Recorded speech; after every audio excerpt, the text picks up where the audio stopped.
have a small business too. The one thing I try to do is not have my jingles suck butt.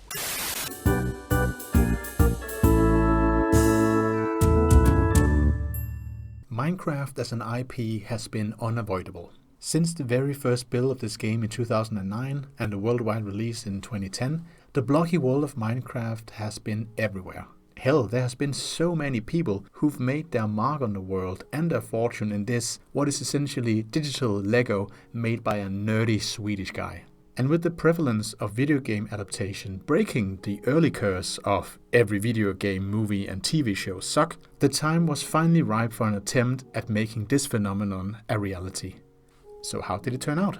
Well, I'm actually not sure. Normally this would be where I would tell you the outline of the story, who the main characters are, what their motivation is, in a spoiler-free manner that would prime you for the film without giving anything away. But the thing is, I don't really think there is much of a point to it with this specific movie.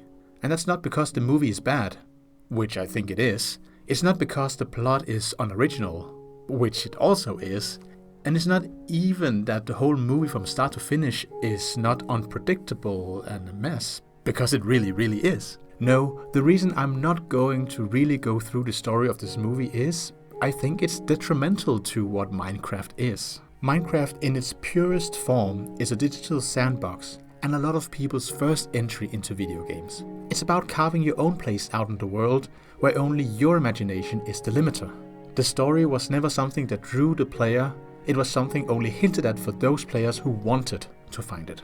So trying to make a narrative out of something that is inherently narrative free seems somewhat counterintuitive. But what were the filmmakers gonna do then? There's got to be a story, but it has to be more in line with the spirit of the game in my opinion. And for the love of God, why does this movie choose to meander so damn much in the real world before we get to the overworld? It felt like the longest, most pointless 20 to 30 minutes. Now, focusing in on the characters for a bit. Jack Black is always a hoot.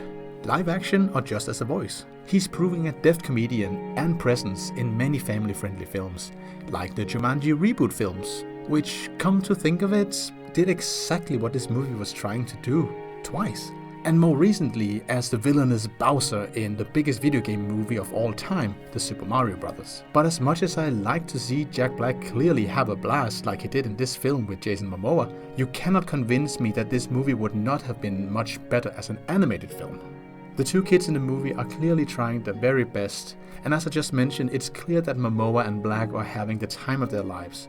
But Danielle Brooks, who've proven herself capable as an actress in shows like Orange is the New Black and Peacemaker, looked like she was just phoning it in. But she also gets some of the least impressive scenes acting on a green screen for the most part.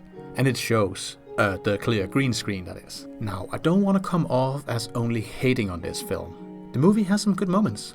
Jack Black's overly enthusiastic Steve is always one joke or one-liner away. And I must admit that some of it grew on me. Chicken jockey! Okay. Momoa's constant fake tough guy act speaking Spanglish also made me chuckle a couple of times. But to me, the funniest part of the film is a little subplot of a villager that gets into the real world and has its own classic 90s style rom-com plot going on in the background. And I would have loved to have seen more of that. And the ultimate punchline to that subplot comes by the film's end, and it actually had me in stitches. Also, there is this certain scene with Jack Black and the evil witch pig near the end that might also be one of the funniest gags I've seen in a film so far this year. While the movie is certainly not for me, I can't help but cheer for it.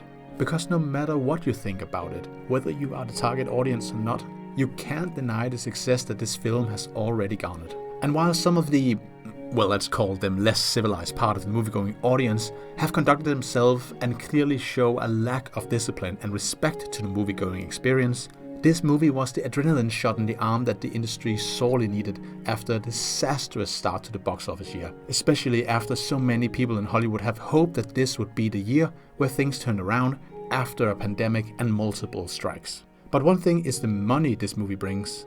The other is the clear joy in so many kids and teenagers that I also experienced in my viewing. While I was watching the movie with my friend, not too far from us, there was this boy with his dad, beaming with joy, admiration, and wonder at the screen. and kept pointing and gasping under his breath and cheered for the game that clearly meant the world to him.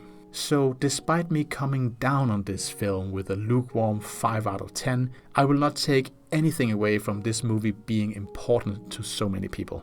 It's just not an experience that I will be rebuilding anytime soon. Thanks for watching. So seeing as this film has already have a sequel announced, let's see if we can't guess the titles. Since this one was called a Minecraft movie, it only stands to reason that the next one should be called another Minecraft movie, only to be completed out with yet another Minecraft movie. Then I can see them making a line of parody movies in the Minecraft universe like The Villager, a German art house movie called Minecraft, and a sports movie of aspiring blocky kids called Minor League. Oh god, I hope they aren't watching this video. Oh god, this was a mistake. This whole thing was a mistake.